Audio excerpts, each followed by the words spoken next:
Welcome back. It's Bruce Millington, Dan Charles, Mark Langdon and Ed Quigley from Paddy Power. We are looking ahead to 5 fabulous weekend Premier League matches.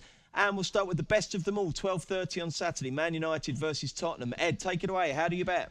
So United are 5-4, the draw is 23-10, and Spurs are also 23-10. We've got two Spurs fans here, and are they optimistic or pessimistic? Dan Childs. I think Spurs got a good chance. Yeah, I mean there'll be a lot of players, coming back into the side fairly fresh. Key men, the likes of Christian Eriksen, who only played a few minutes last night. Harry Kane. I mean, hopefully that little niggle he seems to have at the end of the Liverpool game, he's over that.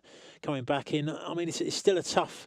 The way that Man United play under Mourinho, they're a tough team to beat sometimes in these big games. So I'm not so sure there's going to be a lot of goals here, really. I look at Mourinho. I've just looked at Mourinho's record against the Big Six, and 8 of those 11 games, the league games against the Big Six, have been under 2.5 goals. So it doesn't suggest it's going to be a lot of goals. The average goals in those games 1.73 per game. So well under. Yeah, well under. I just Spurs as well away to the big teams. I mean, since they had that win against Manchester City 2 seasons ago, the 2-1 there, they've not won away to a Big Six side since. So again, if you're going to plump for Spurs at that price, you are railing against kind of recent history, really. What's the bet then? I think looking at the goals count, yeah, I mean it's unders. I think it's about 8 to 11 is not a bad bet. Who's doing it for the paper out of you two? Who's doing the preview? Has Phil named his team yet for the weekend? No.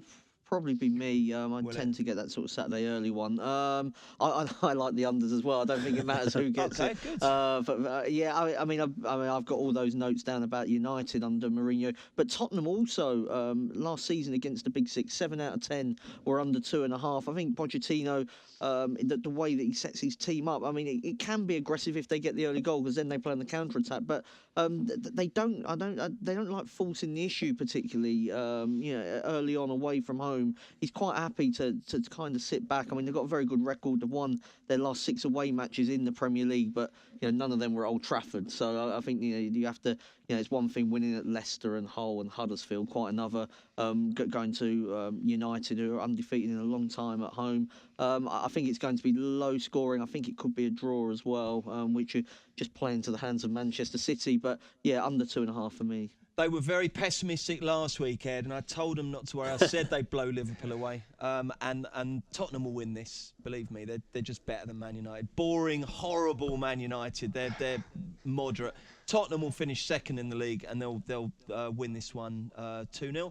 Ed, what's your verdict? I'm going to go the opposite direction. But anyway, there's doubts over Rashford and Herrera after the midweek cup game. United's midfield is actually quite thin now, especially if they're out. Because Carrick and Fellaini and Pogba are obviously all out already too. I personally think that United look a small bit big here, and I think there's a lot of recency bias in this price. So United are undefeated in their last 21, obviously, at Old Trafford. And I know Spurs have a great away record, but I still think United are a better team than Spurs. 5-4. Of course they're not. Where are you getting that from? 5-4 makes they're them. Not. They're just not. I don't know. I think they are, and I just think with a home advantage, 5-4 feels big for me. I would have had this closer to evens myself. I think it's interesting if you have a look at the points expectation. United ever so slightly ahead of Tottenham in that market on the spreads, but that does factor in, when Pogba's back, and I think Pogba is a big. United's fluency in midfield hasn't been there. Well, I think Tottenham have missed. I know Harry Winks has come in and done well, but I think they've missed Wanyama and Dembele. He's back now. I honestly, I think Tottenham are a much better side. I really do. But anyway, I don't make prices or tip football teams for a living anymore. So I'll leave it up to you experts. So we've got 2 for the unders and 1 for Man United. Okay, lads, the 5:30 game is Bournemouth versus Chelsea. And Chelsea, odds on here, Ed, I should expect. Yeah, so Bournemouth are 92, the draw is 16-5, and Chelsea are 4-7. Righty-ho, Mark, you go first. I'm going to take a chance on Bournemouth just because I don't want to be backing Chelsea at that price, really. Away from home.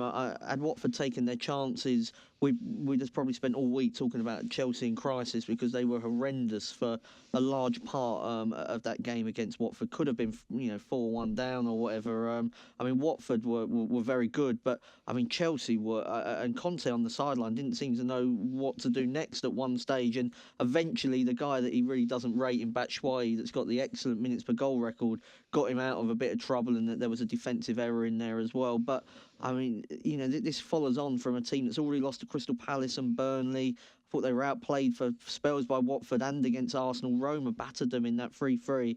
I don't want to be back in Chelsea at short odds. There's not much to say positively about Bournemouth, although they nearly held Manchester City. It was only that last gasp goal, and there's not many teams that can say that this season. And they were half decent against you, weren't they, at Wembley? Yeah, I mean, they nearly scored first, and I think that would have been Lloris made an unbelievably brilliant save from, I think it was an Eric Dyer, could have been an own goal. They were okay in the first half, didn't do much when Tottenham scored, and that would be your concern, really, that if Chelsea score first, can Bournemouth find a way back into the game?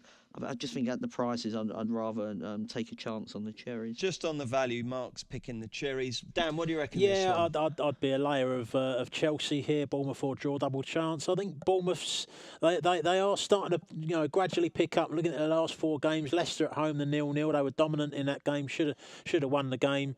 Spurs away, they matched Spurs up, played with a free. Might at the back, maybe didn't suit them. Their normal style there. And then they've won at home to Stoke. Away to Stoke, at home to Middlesbrough in the Cup as well. Callum Wilson came back as well in that game, played 90 minutes, got his goal from the penalty spot, so that just increases the competition for places up front. On the Chelsea side, it all boils down to Kante for me, the recent drop-off in form. I mean, when they won at Atletico with him in the side, they looked a good side. How long was he out for? Ever since, I think they're saying now that it could be quite soon, maybe after the international break, he could be available. But 8 goals conceded now in 4 games, since he's been out of the side. So that defence, that back three is not getting the protection it needs. And I watched Bakayoko against Palace. I wasn't impressed with him. Have you seen much of him? And against Watford, he was really, he was poor against Watford as well. Watford really, dominated the midfield for 70 minutes of that game. But I'm not convinced at all by Chelsea at the moment, and odds on, I think they're there to be opposed. What do you reckon, Eddie? Yeah, I agree entirely with Dan there. Kante is the big thing here for me. Since he's gone out of a team that was 4 games ago, they've conceded in every single game. 3 of those 4 games were against Watford, who in fairness are having a decent season, a woeful Everton side, and Palace. And I'll go easy there, Bruce, don't worry. But and there's actually been over 2.5 goals in each of those games. So to me, that looks a cracking bet of 4-6. So that's where I'd be sticking my money. I was going to go with Chelsea to win on both teams to score, and over 2.5 as well, but after listening to the lads, I think I'll just go with over 2.5, to be honest, at 4-6. Let's look at the other 5 Premier League games taking place on Saturday that aren't on the box, kicking off at 3 o'clock. Arsenal versus Swansea. Paddy Power going 1-5 Arsenal, 13-1 Swansea, 6-1 the draw. Can we see a shock here, Dan? Not at all, really. No, I think Swansea has every chance they'll end up fighting against relegation. Arsenal are really picking up now. I mean, what's the score going to be? I wouldn't be surprised. Three goal victory. Three goal victory. What do you reckon, Mark? They're 3-0. 3-0, and Ed. Yeah, 2-3-0, something like that. Yeah, 2-3-0. Okay. Palace West Ham, 11-8 Palace, 11-5 West Ham, 23-10 the draw. Mark Langdon. Yeah, I'd go for Crystal Palace here. I mean, obviously a setback in midweek losing to Bristol City, but it was a team that I think was picked with the West Ham game in mind. I mean, yes, the Hammers beat Spurs, but I don't think Spurs were that bothered about the League Cup. I mean, that 3-0 against Brighton was just diabolical from West Ham, so I couldn't be trusting them. You're going with Palace. What about you, Dan? Yeah, Palace are my best bet of the 3 o'clock Prem games. I think they've been focused on this game all week. West Ham, I think, they made changes for the game at Wembley, but you can see it was a big game for them. I think back to the league form, Palace with their main players back, Zaha getting better and better. I think they'll get the job done here. Ed Quigley? I'll go for the draw there. Yeah, fair enough. Liverpool, Huddersfield, 1-5 Liverpool, 14-1 Huddersfield, 11-2 the draw. Ed, you go first. I'd say you'd expect Liverpool to win this game. Obviously, they're 1-5. The only thing is, Liverpool struggle to break down these kind of teams historically. So I'd nearly give Huddersfield a squeak, so I'd probably go with the draw there, 11-2. Mark? Liverpool and both teams to score. Of course, this is Klopp against Wagner, best friends. I don't think Huddersfield will sit back like some of the other teams, and that could be their downfall, actually. Dan? I think Liverpool a bit too short here. Maybe Liverpool to win by a single goal. OK, and then we've got Watford versus Stoke. Watford are evens. Stoke are 11-4, 12-5 the draw. Dan? I think Watford, but there is a worry about with Pereira being out. They have looked a better side since he's come back into side. But Watford, because Stoke are poor. Lango? Yeah, Watford were my best bet of the 3 o'clockers. Maybe Richarlison to score. I mean, he's such a threat off that left-hand side. Ed? Yeah, Watford as well for me. And West Brom versus Man City, 11-1 West Brom, 5-1 the draw, 1-4 City. Mark Langdon, what's going to happen here? This goes to show how good Man City are. You know, this is Real Madrid, Barcelona territory. I saw the League Cup game and West Brom sort of needed their own ball in the first half. But they did come into it in the second half. So I'm looking maybe Man City to win and both teams to score. I think a set piece. This could be higher scoring, actually, than maybe what we're anticipating. Over 3.5 goals gives you City the opportunity to absolutely run riot and maybe West Brom to grab a consolation. Ed, what happens here?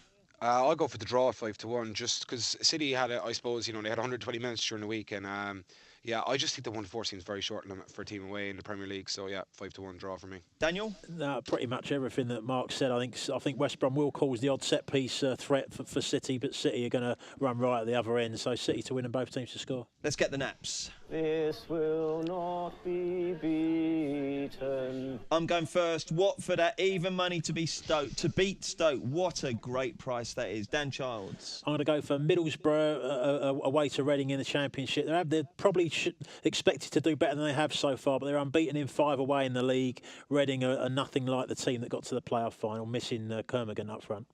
Mark? I'm going for a team we've already mentioned. That's Wolves at QPR. They've won at Derby, Hull, Southampton, Nottingham Forest, Burton. The only loss away from home came against Sheffield United when they had the man sent off really early. They made a load of changes against Man City in the Cup, so extra time shouldn't be a problem. QPR have done okay at home, but a couple of their defeats were to Brentford and Fulham, good footballing teams, and they can't even match Wolves for good football. I think this is a good opportunity for Wolves to get another 3 points with the likes of Jota back. Ed Quigley, what's your nap? Luton to beat Coventry at evens. Coventry's away form's pretty average. They've only won 2 of 7 away. Luton have only played 5 at Kenilworth. They've won 4 of them. They had an off day against Swindon and Middley, but in their last 4 home fixtures, they've scored 13 goals and only conceded 2. They drew a blank last weekend against Crawley away, but I expect